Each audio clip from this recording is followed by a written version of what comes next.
एक स्त्री का अपहरण के लिए एक रावण को पुतला को जलाया जाता है, तो मैं उनका भी एविडेंस रखा हूँ कि इंद्रदेव ने गौतम ऋषि का पत्नी अहिल्या को साथ बलात्कार किया, उसका दहन क्यों नहीं?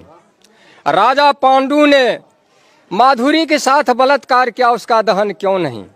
ऋषि पाराशर ने केवट के बेटी सतवती को भगा कर ले गया और उसके साथ बलात्कार किया, उसका दहन क्यों नहीं?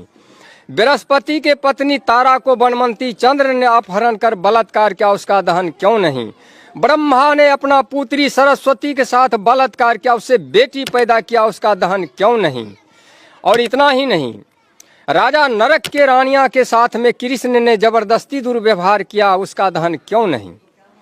और स्वयं के बहन सबोदरा के साथ कृष्ण ने जबरदस्ती दुर्व्यवहार किया, उसका भी तो दहन होना चाहिए। अब सोचिएगा, राधा और कृष्ण का रिश्ता क्या है? उनके धर्म शास्त्र ग्रंथ के अनुसार राधा कृष्ण का मामी है। अगर कोई भांजा मामी के साथ रंगरलियां मनाएगा तो कोई छोड़ेगा? और इतना ही नहीं, महाभारत में भीष्म पितामह ने तीन लड़कियों को अपहरण कर बलात्कार किया, अंबा, अंबे, अंबालिका। और इतना ही नहीं, रामचरितमानस के सुंदर कांड के पृष्ठ नंबर 58 पन्ना उलट करके अभी देख लीजिए, ये क्यों लिखा? ढोल गमार शूद्र पशु नारी सकल तारिना के अधिकारी, क्यों लिखा? मनोकामना पूरी होगी ऐसे कहते जनता को, और घंटी बजा बजा करके ठगते रहता जनता को कि 22 वेद पुराण भारत में कहां से आए? क्या ऊपर से आसमान ने टपकाए? नहीं गिरे वेद पुराण अमेरिका रूस जापान में, और वेद पुराण टपके इस भारत में तो ये अंटीना वाले को मकान में। कि वीरों के वीर हनुमान यहाँ फिर स्वर्ण पदक के लाले क्यों?